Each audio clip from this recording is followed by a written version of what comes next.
Good day, everyone. Today, we are going to talk about the anthropological perspective of self, which sees the self as embedded in culture. So, first, let's define the term anthropology. This is the study of human societies and cultures and their development. This includes human history, the present condition, and even future human possibilities. In addition to that definition, anthropology is a comparative study of human societies and cultures and their development, and it is concerned with how culture and biology interact to shape human experiences. Furthermore, this field of specialization explores the interconnectedness and interdependence of human cultural experiences in all places and ages. Okay? So this chapter will only deal with the modern trends in anthropology, especially in understanding humankind in relation to their culture.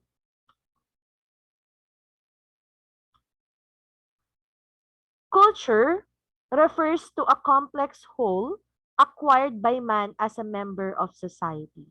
We need to also include the definition of culture in order for us to understand the concept of anthropological perspective as an explanation of how we construct our self.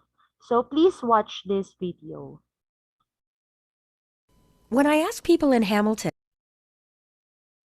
what is culture? I get a lot of different answers. But what is it really? What is its value? And why does it matter? So, where to start? I live in this city. It has roads, clean water, electricity, police stations, hospitals, schools, but every city has these. What makes Hamilton different? Well, this could be where culture comes in. Let's see. Festivals and events, a thriving art scene, stories and customs, a sense of history, cool architecture, creative talent, public art, and even outdoor places like parks, farms, and waterfalls. These are all considered to be part of culture. All of these things create activity and buzz, a positive energy known as cultural vibrancy, and this vibrancy helps to build community, define neighborhoods, and make the place we live in have a unique identity. It also leads to attachment. People that are attached to Hamilton want to live here. They get involved, and they talk about it. As the word spreads, people come, and businesses too. This attracts more people and then more businesses. Creative talent is drawn to Hamilton and is already 1/3 of the labor force and growing. I guess you could say that culture is all the things that make life in a place meaningful and interesting. It's valuable because it can promote identity, creativity, tourism, jobs, and growth. And it matters because it contributes to quality of life, creating attraction and attachment, revitalizing neighborhoods, transforming cities, and making communities attractive, open, welcoming, and vibrant. So, if we take away culture, then what do we have left?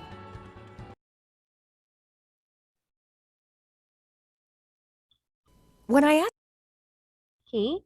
Based on the video that was presented, culture can be defined as the ways of life, including arts, beliefs, and institutions of a population that are passed down from generation to generation. Culture has been called the way of life for an entire society. As such, it includes codes of manners, dress, language, religion, rituals, and art.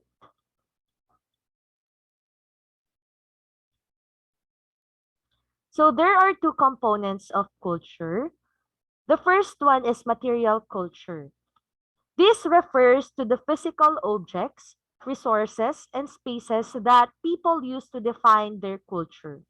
So, for example, schools, churches, synagogues, temples, tools, means of production, goods, and products. Remember that material culture includes all the society's physical objects, such as its tools and technology, clothing, eating, eating utensils, and means of transportation. So, for example, Technology is a vital aspect of material culture in today's world. Students must learn to use computers to survive in college and business. In contrast to young adults in for example, some certain society who must learn to build weapons and hunt. Okay? So, dito sa Philippine context, yung previous example kasi natin is in the general example. Ang mga material culture dito sa Philippines is like this one. Nipahat. These are the bangas. Then we have also, only in the Philippines, jeepney. Foods during fiesta, and the kalesa, which still exists in Tuguegarao and Vigan.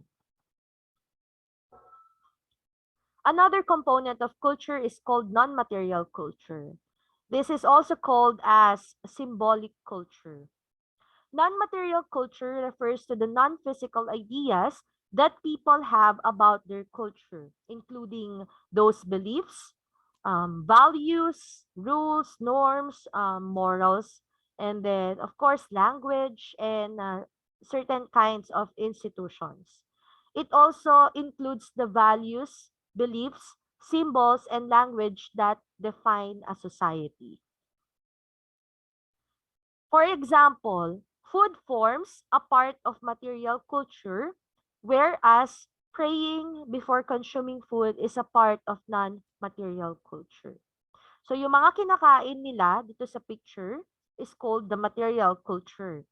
Pero bago kumain, meron silang mga customs na kung saan kailangan mo nila praise, mag-say pray ng mga prayers nila and thankful messages to God or other gods na pinaniniwalaan nila dahil yun nga, ang tradition nila is ang mga biyaya na nasa hapagkainan is binigay sa kanila ng Diyos. Okay, so ang praying na act of giving thanks to their God is a form of non-material culture. So this is a snap difference preview for material culture and non-material culture. For material culture, it consists of concrete and tangible objects. For non-material culture, it consists of intangible and abstract objects. Okay? Sa material, it includes tools, furnitures, automobiles, books, buildings, dams, etc.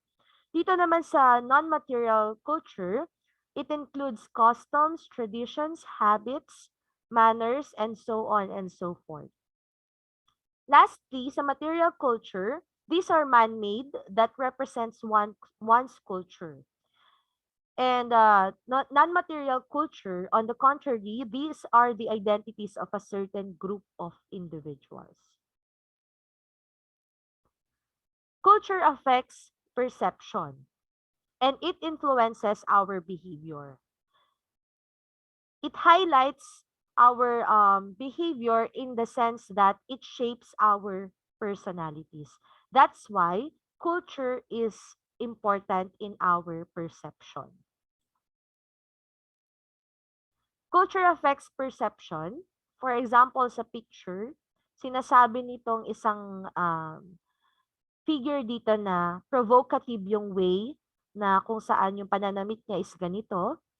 And dito naman sa point of view ng isang figure na to, sinasabi niya na too much clothing daw and hindi masyadong comfortable yung suot niya. So, yung kultura siguro ng figure A is ganito sila manamit and ang culture ng figure B is ganito sila manamit. So, our culture defines who we are. That's why it affects our perception of ourselves and towards others. So sa culture natin, kagaya nung mga nabanggit ko sa previous, meron tayong collectivistic culture and individualistic culture na tinatawag. Dito sa collectivistic culture, social rules are focused on promoting selflessness. and they are working as a group. The people in collectivistic culture are working as a group and doing what's best for their society. So the families and communities are the central role in the collectivistic culture. Countries considered collectivistic includes Japan, China, Korea, Taiwan, Venezuela, Guatemala, Indonesia, Ecuador, Argentina, Brazil, and India. On the contrary, these are the traits of individualistic cultures. Mas pinaprioritize nila ang pagiging unique, pagiging autonomous, pagiging independent, at pagiging self-sufficient. In general, ang collectivistic culture, it's more of the benefit of the many or the benefit of their group. Dito naman sa individualistic, it's more of the benefit of the self. A few countries that are considered individualistic cultures include the US, Germany, Ireland, South Africa, and Australia.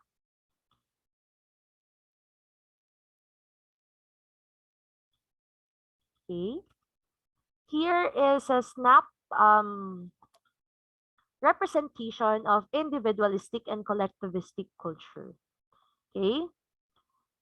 Sa individualistic culture, if you remember sa Western concept of selves, sila yung mga taong independent, self-reliant, achievement-oriented, um, competitive, assertive, pleasure-seeking, self-assured, direct, and self-interest.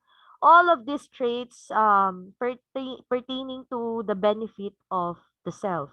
Dito naman sa collectivistic culture, typically dito sa Eastern ideals, they are socially interdependent, connected, moderate or traditional, cooperative, obedient, self-sacrificing, sensitive, self-controlled, and equalitarian.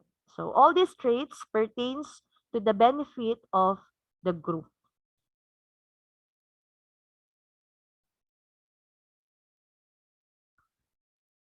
Now, we will talk about Arnold van Gennep. He is best known for his work regarding rites of passage ceremonies and his significant works in modern French folklore. He is recognized as the founder of folklore studies in France. So for him, a person's identity or self is not inborn. And he believed that people experience rites of passage. So ano nga ba itong rites of passages ni Arnold van Gennep? Rites of passages are ceremonies that mark an individual's progression from one stage of life to another. So it is a ritual that marks a change in a person's social or sexual status. For example, uh, birth, puberty, transition to adulthood, marriage, as well as yung mga sacred or secular initiations. In addition to this, rites of passages are diverse, celebrated in a wide variety of ways throughout the world. There continue to be many diverse examples of rites of passages in contemporary society. However, despite its diversity, rites of passage or rites of passages all serve the same purpose. Okay? So kahit daw napakaraming ways kung papaano sineselebrate itong rites of passages, kahit napaka-diverse ng experiences ng mga tao dito, meron lang siyang definite purpose. Kaya tayo nag-undergo dito sa mga rites of passages according to Genep. One of its main purpose is to separate the individual from their former group. So parang ang purpose ng rites of passages na ito according to the first purpose is kailangan na nating umalis sa comfort zone natin. And it prepares us for new phases of life. And of course, the purpose of these rites of passages is our re-entering into society at a new level or position. Okay? So, rites of passages, ito yung parang mga transitions sa buhay ng isang tao na kung saan umaalis ka sa mga former na situation or roles mo and then you are entering to a new phase of life. According to Arnold van Gennep, rites of passages have three phases: the separation, liminality, and incorporation. First, separation. In this phase, people withdraw from the group and begin moving from one place or status to another. So, parang for example, yung during marriage, ang parents ng babae is sinasabihan nila na gini-give away na nila yung anak nilang babae doon sa papakasalan niya. So, nase-separate siya sa former role niya as an offspring sa loob ng isang bahay. Liminality naman happens during the transitory stage of a rite or ritual. This is the period between states during which people have left one place or state but have not yet entered or joined the next phase.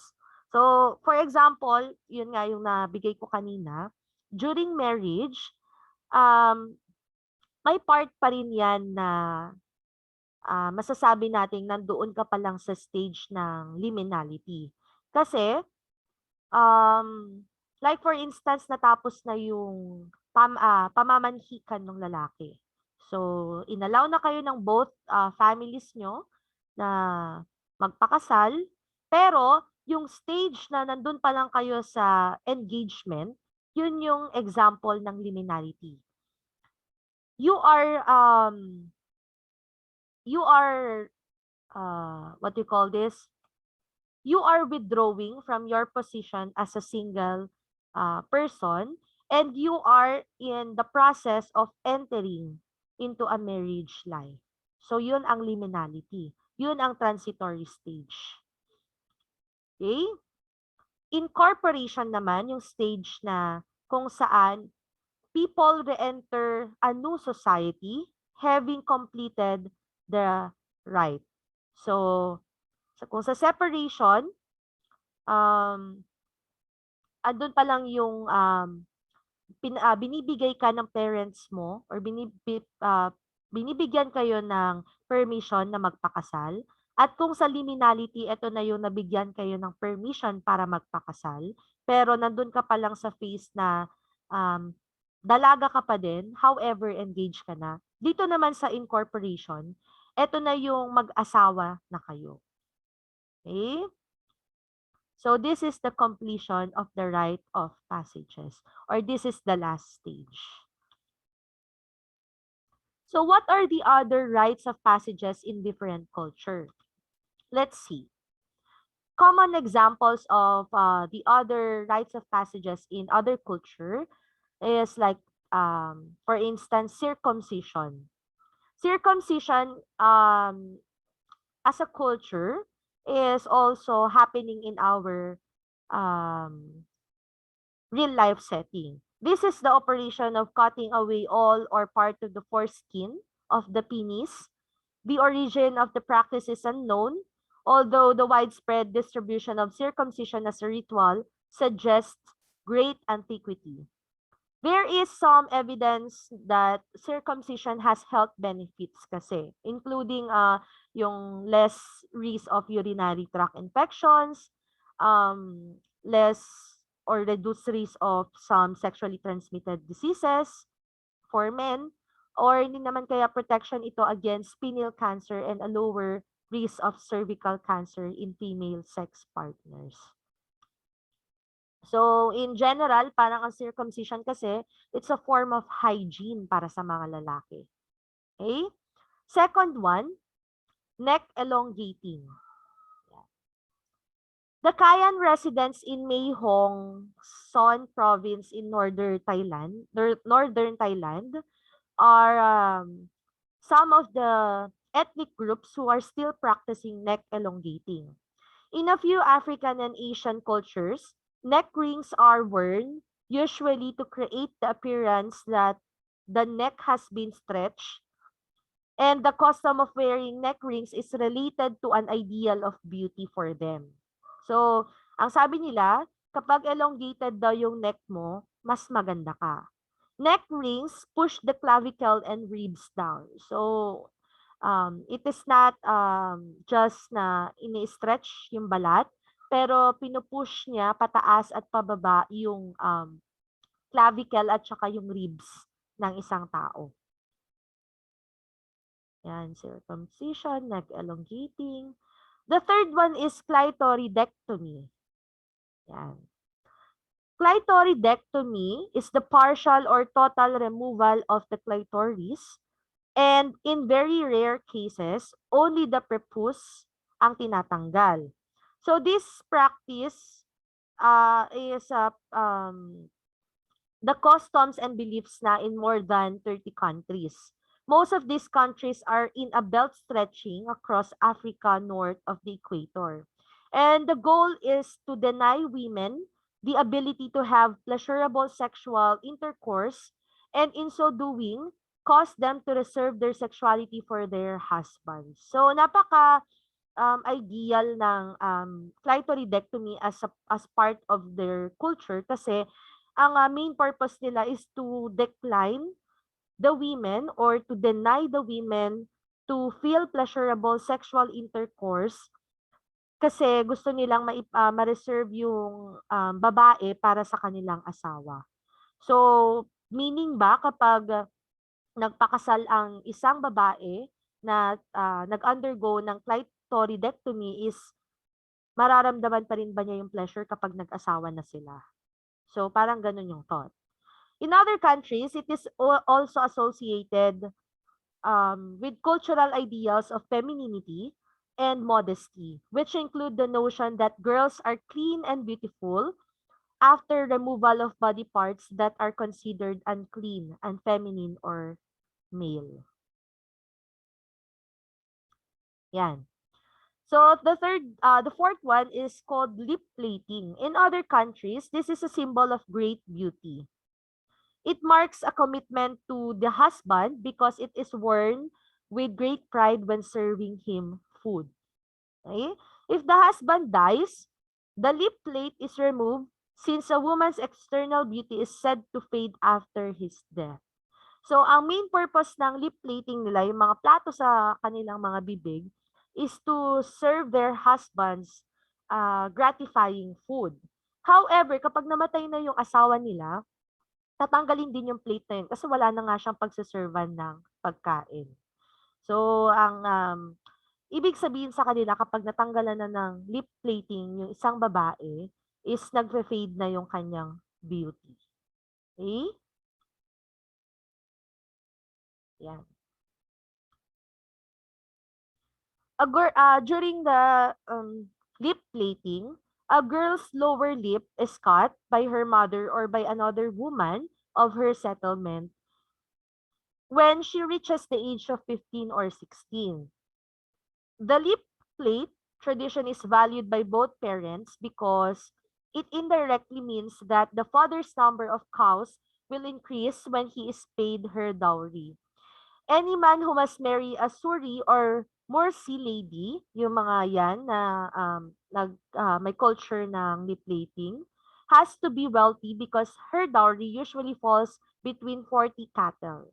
So imagine that number of cattle, and 60 for the large plate. Okay? So kailangan, kung halimbawa daw magpapakasal ang isang babae, kailangan meron siyang 40 cattle para sa small plating na ilalagay sa bunganga niya or sa bibig niya. And kung gusto mo ng mas malaking plate, size ng plate na ilalagay, dapat meron kang nasa around 60 cattle as your dowry. So, yan. Okay? In conclusion, with the anthropological perspective of self, your culture or our culture is an important part of ourselves. The self is viewed either as an individualist or collectivist. Personal names in all societies represent the self, And rites of passage involve rituals that prepare the person to transition, like separation, liminality, and incorporation. That ends the anthropological perspective of self.